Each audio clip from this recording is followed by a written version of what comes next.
Diyan po nagtatapos ang pag-aalay ng bulaklak. Teleponan, nadala. Kalis. Malikod yung. Cut.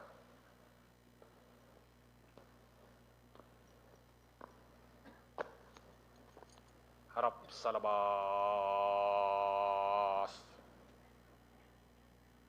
Harap!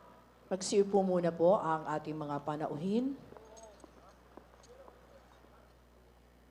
Sa ilang saglit ay atin pong matutunghayan ang maikling palatuntunan kaugnay sa pagunita ng Pambansang Araw ng mga Bayani na may temang pagkilala sa bayaning Pilipino, matapang, magiting at makabayan.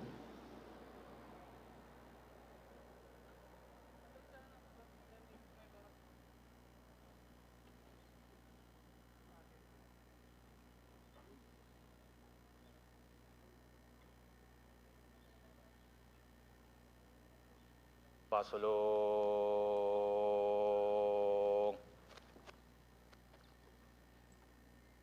Cut!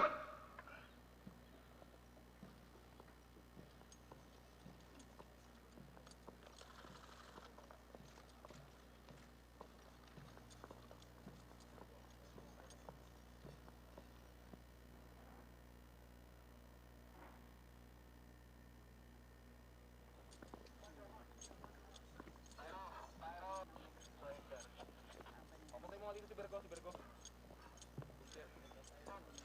Ano siya tawag ng speaker siya sir eh.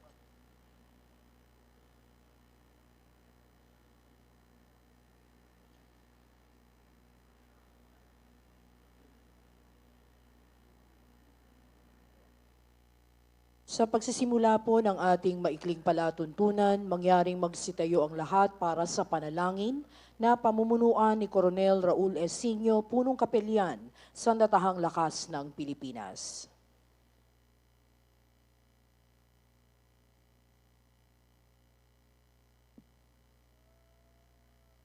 Manalangin tayo. Panginoon naming Diyos at mapagmahal na Ama, ang aming mga puso ay puspos ng galak sa araw na ito na aming pinagdiriwang ang Pambansang Araw ng mga Bayani na may temang pagkilala sa bayaning Pilipino, matapang, magiting at makabayan. Kami po ay nagpupugay sa aming mga bayani at sa pamana nilang kalayaan. Salamat po sa aming mga bayani sa kanilang pagsasakripisyo at pagmamahal sa aming inang bayan. Panginoon, bilang isang bansa, marami po kaming pinagdaanan. Iba't ibang problema ang aming naranasan, ngunit naniniwala po kami na sa aming paglalakbay sa buhay, ikaw ay aming gabay. Maging inspirasyon nawa ang aming mga ninunot bayani upang kami mangarap at gumawa ng mga hakbang tungo sa mga reformang kinakailangan upang higit na mapagbuti ang kalagayan ng aming bayan. Turuan mo po kami, Panginoon, na kami ay maging responsable bilang mamamayan at magkaisa upang sama-sama naming harapin ang mga balakid at matamo namin ang kaunlaran at tunay na kapayapaan.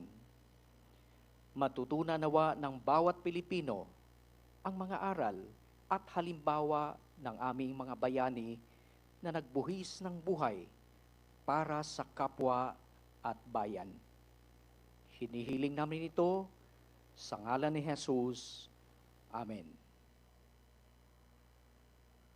Marami pong salamat. Mangyaring magsiupo na ang lahat.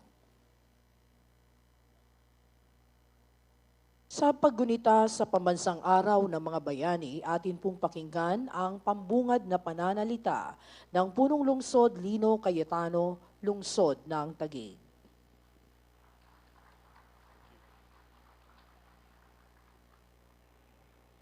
Speaker of the House of Representatives, Speaker Alan Peter Cayetano, Excellencies of the Diplomatic Corps, Defense Secretary Delphine Lorenzana, Secretary Anyo, other cabinet secretaries who are present, Secretary Esperon, Secretary Nograles, Historical Commission Chair Rene Escalante, General Benjamin Madrigal and the other service commanders, Police Director General Oscar Albayalde of the Philippine National Police, Special Assistant to the People, Senator Bongo, Congresswoman Lani Cayetano of the 2nd District of Taguig, Vice Mayor Ricardo Ading Cruz and the City Council of the City of Taguig, officers and enlisted personnel of the PNP, officers and enlisted personnel of the Armed Forces of the Philippines, ang magigiting nating veterano, mga kasama ko sa gobyerno, mga kababayan, magandang umaga po. Ikinararangal po ng Taguig ang pagiging bahagi ng taunang pagdiriwang ng Pambansang Araw ng Bayaning Pilipino.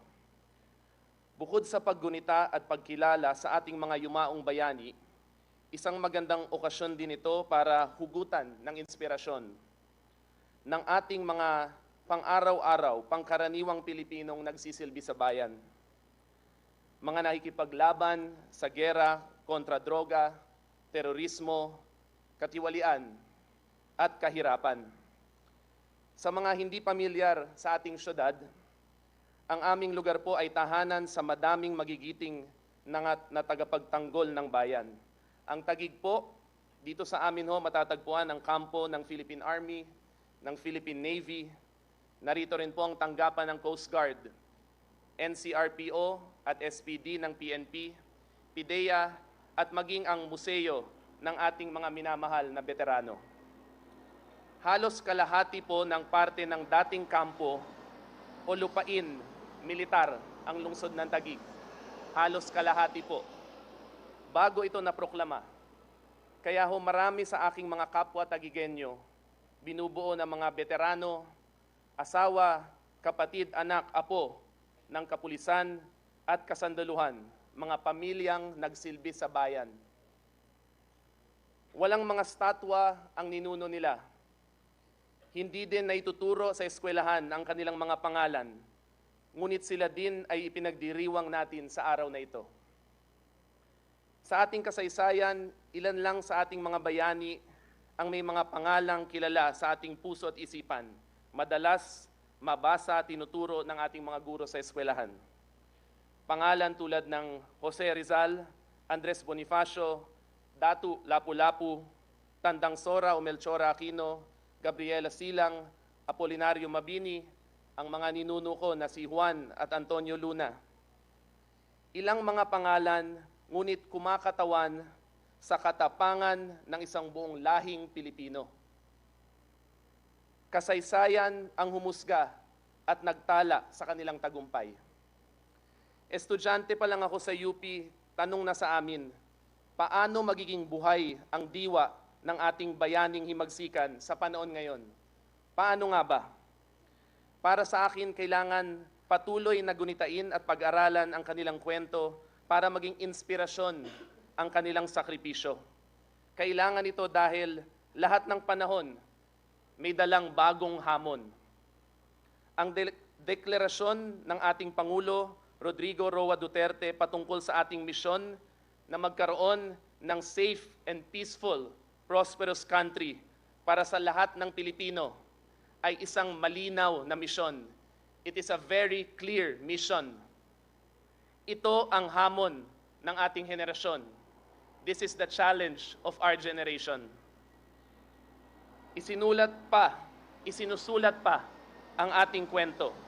Hindi pa tapos ang gera at laban ng ating panahon. Patuloy pa tayong nakikipagbakbakan. Ngunit nasa ating mga kamay ngayon, tulad ng nasa kamay ni Lapu-Lapu, Rizal at Bonifacio noon, ang kapalaran ng ating bayan.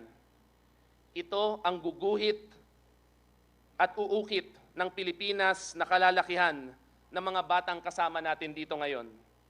Patuloy nating silang ipaglaban. Sa inspirasyon ng ating Pangulo, dasal ko ay maging matagumpay ang misyon natin. Sandata natin ang tapang, malasakit at pagmamahal. Ngunit wala nang mas makapangyarihan pa kung hindi sa pagmamahal. Paghugutan po natin, pagmamahal sa Diyos, pagmamahal sa bayan, pagmamahal sa kapwa. Ilang bagay na natutunan ko sa aking yumaong ama. Mga bagay na madalas kong marinig sa ating mahal na Pangulo. Naniniwala ako na magiging matagumpay din tayo sa hamon na hinaharap ng ating henerasyon. Kasaysayan na lang po ang huhusga sa atin. Muli, maraming salamat po at mabuhay ang lahing Pilipino. Magandang umaga po. Marami pong salamat sa Punong Lungsod Lino Cayetano.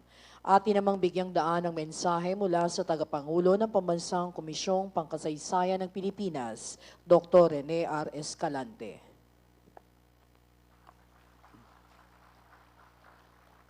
House Speaker Alan Peter Cayetano, members of the Diplomatic Corps, Cabinet Secretaries, members of the House and the Senate, veterans and other men in uniform, fellow government workers, mga kababayan, magandang umaga po sa inyong lahat. If one looks at our calendar, one notices that we have 4 legal holidays dedicated to our national heroes. 2 holidays are for specific persons, namely Andres Bonifacio for November 30 and Jose Rizal for December 30. The other 2 are for nameless heroes. April 9 for the heroes of World War II, and today, August 26, is for all other heroes, regardless of the period where they belong. One of the mandates of the National Historical Commission of the Philippines is to commemorate milestone events and immortalize great Filipino heroes who contributed to our nation building. This year, the theme of our commemoration of the National Heroes Day is Pagkilala sa Bayaning Pilipino, matapang, magiting, at makabayan. On this very same occasion last year, I announced that in 2021, our country will be commemorating the 5th centenary of the victory of Lapu-Lapu and his men in the famous Battle of Mactan. Preparation for the commemoration of this historic event started early last year.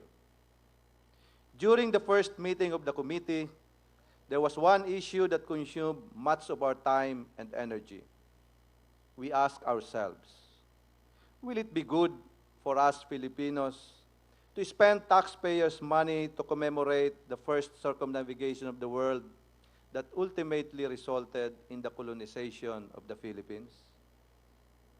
The question reminded us of what happened in Central America when the quincentennial of the first voyage of Columbus was commemorated in 1992.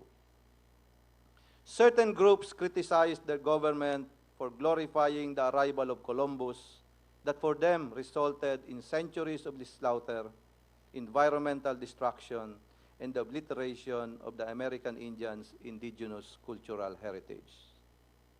Jack Weatherford, an anthropologist based in St. Paul, Minnesota, vehemently opposed the commemoration because for him, the journey of Columbus hastened the transoceanic slave trade, which he called an evil enterprise. The commemoration of the 500th anniversary of the journey of Columbus pushed through because people regarded it as a great achievement of man that was too big to ignore. Columbus' landing in the Caribbean expanded man's knowledge of geography and heralded European expansion in the other side of the Atlantic Ocean. This body of water that used to divide Europe and the American continent became the avenue that facilitated the movement of goods and people. It changed the course of history in one stroke, and the political, economic, and cultural condition of these 2 continents will eventually be altered significantly. To avoid a problem like the Columbus issue from occurring in our country, the Philippine Quincentennial Committee will stay away from Eurocentric commemorative activities. We will confine ourselves to activities that will not offend the sensitivities of the Filipino people. We identified 4 principles that would guide us in conceptualizing the commemorative activities and the personalities to be given recognition. First, the committee prescribed that the activities must be Filipino and Asian-centered. We will pay less attention on Ferdinand Magellan and Sebastian Elcano. Instead, we will focus on Lapu-Lapu, Raho Mabon, Enrique de Malacca, and other heroes who have not been given enough attention by European and Asian historians. The committee will use the quincentennial commemoration as a platform to raise the status of Lapu-Lapu from being a Chinese restaurant delicacy to its rightful standing as a national hero. Lapu-Lapu is a perfect example of Filipino hero who is matapang, magiting, at makabayan, as our theme for National Heroes Day suggests. As we promote the heroism of Lapu-Lapu, we will also identify events that highlight positive values. The first value that we will promote is unity. We will show that the success of Lapu-Lapu in the Battle of Mactan can be attributed to the unity and cooperation of the Filipinos at that time. Unity was also the same guiding principle that led to the successful circumnavigation of the world. The second theme that we will promote is magnanimity. We will emphasize that magnanimity and hospitality are characteristics that define the Filipino people. Residents of Samar, Leyte, and Cebu welcomed the newcomers when they anchored in their island. When they noticed that the members of the Magellan expedition were tired, sick, and hungry, they offered them food, drink, and shelter. The magnanimity of the Filipinos continued in the following centuries. We extended the same magnanimity to the Chinese who fled their country during the Opium War in the mid-19th century and during the Cultural Revolution in the 1960s. We did the same thing to the Jews in the 1940s, as shown in the recent movie, Quezon's Game. During the time of President Marcos, we also offered refugee centers in Palawan and Bataan to Vietnamese refugees. Our committee will also emphasize that Filipinos value sovereignty and independence. We will highlight that Filipinos are willing to risk their lives and resist any foreign power that would curtail our right to self-determination. According to Antonio Pigafetta, the official chronicler of the Magellan expedition, Lapu-Lapu and Magellan fought not because of wealth or religion, but because of Magellan's demand that Lapu-Lapu submit himself to the authority of Raho Mabon, Magellan's most favored chieftain. Lapu-Lapu rejected this demand of Magellan because for him, it was an intrusion into the domestic affairs. Finally, the last theme that we will promote is Filipino identity. We are planning to build a museum that will feature artifacts, artworks, and other cultural properties prevalent in our country before the colonial years. We will show the visitors of this museum that prior to the arrival of the Europeans, the Filipinos had already achieved a certain level of civilization that may be considered at par or even better than our neighbors. Let me go back to the question that I mentioned earlier. Is it worthwhile to commemorate the Filipino victory in the Battle of Mactan? Our answer is yes. We believe that popularizing our victory in the Battle of Mactan will boost the dignity and morale of the Filipino people as matapang, magiting, at makabayan. We have noticed that as a people, we Filipinos love winners. We saw this last year when Catriona Gray brought home the Miss Universe crown. We felt the same way last month when Manny Pacquiao defeated American boxer Kate Thurman. Once again, thank you and the National Historical Commission of the Philippines is looking forward for unwavering support for activities that glorify our heroes who are matapang, magiting, and makabayan. Thank you.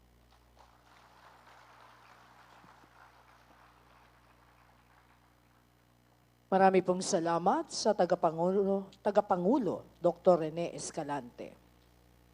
Sa puntong ito, ipakikilala ang ating panahing pandangal ni Kalihim Delphine N. Lorenzana, kagawaran ng Tanggulang Pambansa. Mga kaibigan at kababayan, ang tagapagsalita ng Kongreso ng Pilipinas, Alan Peter Cayetano.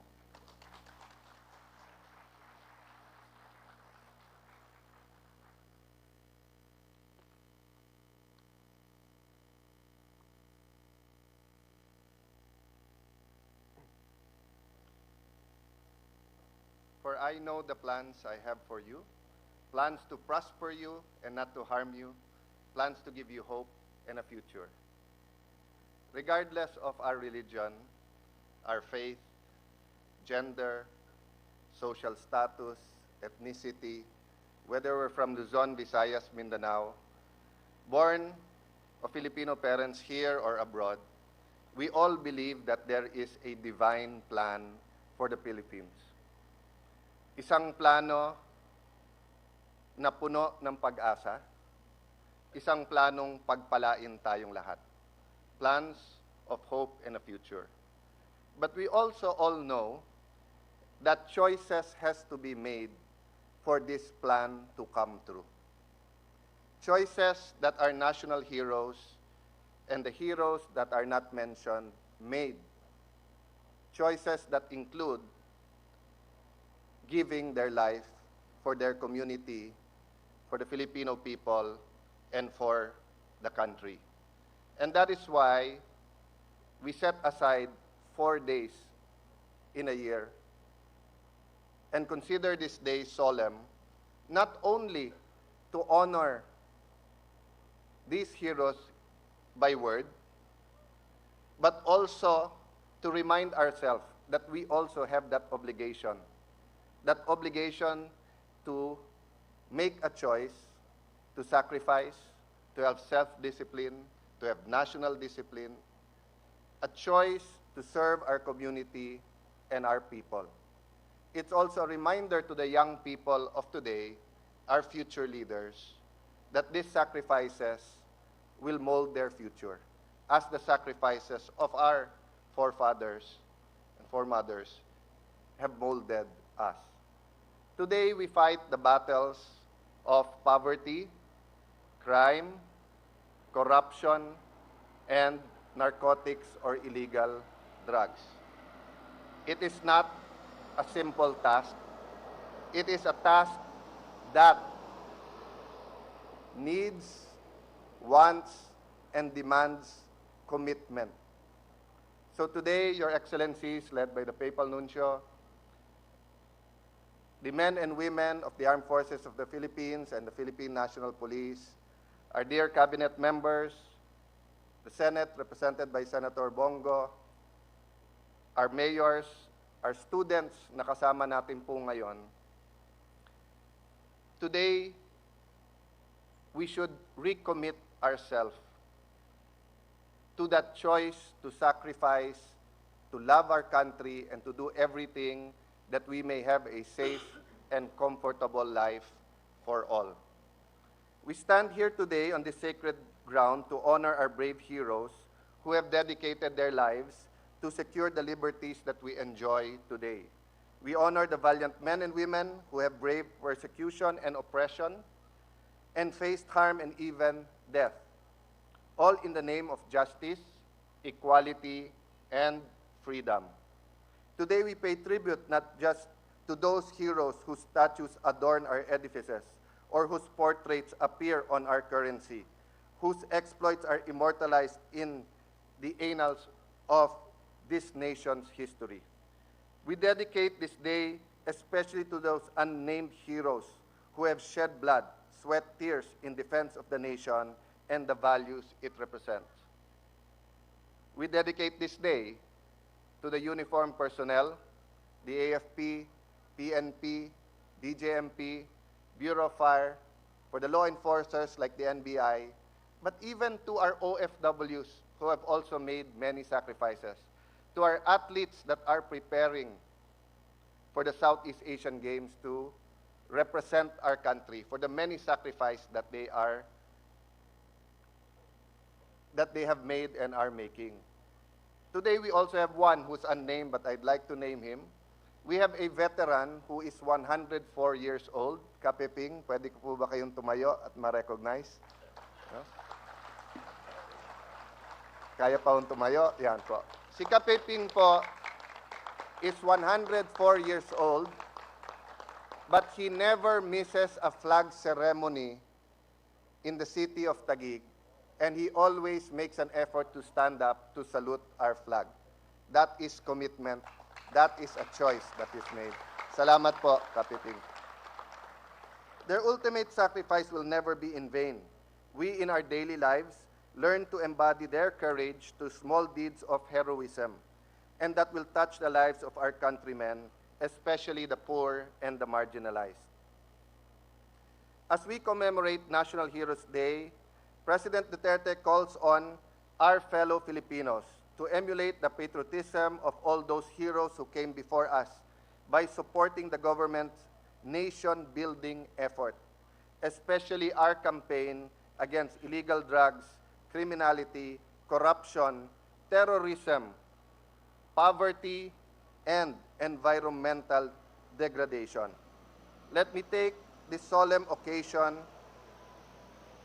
to reaffirm this administration and President Duterte's firm commitment to create an environment where every Filipino, regardless of ethnicity, political affiliation, religious belief, educational attainment, or financial capability, can become a hero in his own right.